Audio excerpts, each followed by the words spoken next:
Hey guys, my name is Nicole. I've been with TSA since January 2019. A lot of people have been asking me about my process, and when I was going through the process, I couldn't find many videos detailing, what to expect or what not to expect. So here's my basically employment process with TSA, my application process, and some dates. So I originally applied to TSA Albany at the Albany Airport in Albany, Georgia, as a part-time TSO. I applied on March 10th, 2018. If you see me looking down, I'm looking at my paper. I had to go back and find everything. On March 21st, I took my CBT. The CBT is called a computer-based training. I took that, had to bring like ID, birth certificate. It's just like a little test you take on a computer to gauge what you know or whatever. I really don't remember what really was on it. I do know it was like an x-ray part and all that other stuff.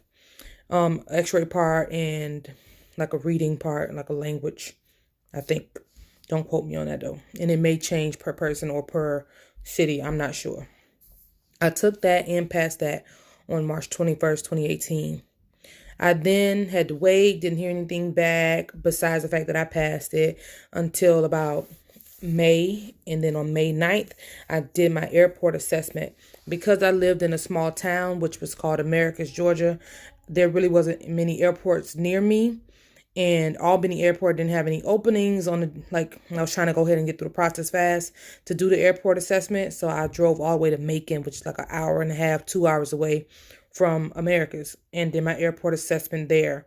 I passed that. It's basically like a sit down interview, and you sit down with like a supervisor and an assistant supervisor or whatever. And just basically like any regular interview, if you've ever done an interview with anybody. And they ask you questions and just basically go off the stuff you put in your application. I passed that, did good on that. I got my package that day at the airport assessment, and the package and the details were saying don't touch it, don't open it or anything until you get to the medical place. I had my medical evaluation on May 16th, and I took that in Albany. So yes, I was doing a lot of driving around because I really wanted this job because it was going to keep up with my previous employment that I had with the military. That's what this tattoo says right here. And I was going to be able to keep like my veteran status and all that stuff in federal time or whatever, the years. So I did that and passed that. The medical was just like urine test, vision, hearing, and then they did like this physical, I guess, agility type test. Nothing too major. Just like, can you stand on one leg? Can you squat? Because those are the things that you're going to be doing. Not standing on one leg, but like, are you able to do certain things? And if you're not, they're going to be able to accommodate you because you're going to be basically doing a lot of squatting when it comes to pat downs and things like that when you get into the job. So that's why they want to see basically what you can and cannot do. Then I didn't hear anything back after the medical exam. I did my background check and all that went through. My credit check, it went through. I think you can't have more than like $7,500 maybe, or 70. I'm not sure which one, but like $7,500 in debt. And I don't think they count student loans because I got student loans up to hoo-ha. But, just don't be on like everybody and their auntie and stuff like that. I didn't hear anything back until July 5th when I was put into the ready pool. Basically, the ready pool is like, hey, you're done with all your applications. You passed everything. You're good to go. Whatever airport you apply to, when they have an opening, they can call you and you can basically start. So I applied to Albany. That was my original airport. And when you originally apply, you can only be at that airport. But once you get into the ready pool, you can go ahead and apply to any other airports that have openings. Now, Atlanta was really far from where I was living at the time. It was like 2.5, 3 hours away. But I saw they had an opening and I was ready to move also if the job was, the airport called me. So I applied to my original airport, which is Albany, Macon, Columbus, Savannah, and Atlanta.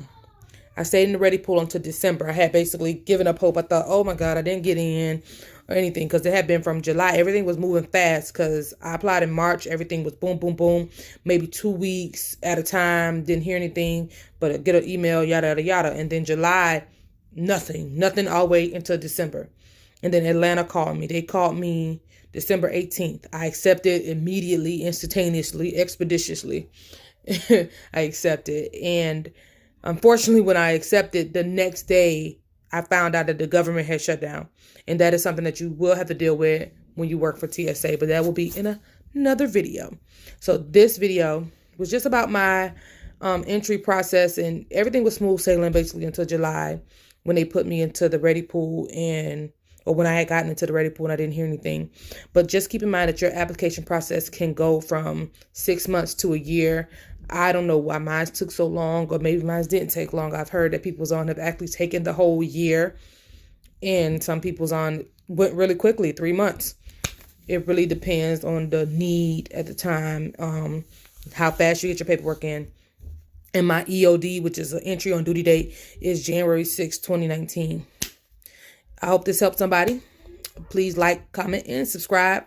I'm going to try to be putting up more videos, more editing, DIY type things. Any more questions, or if you guys want me to elaborate any more, comment down. I'll get back to you. Thanks.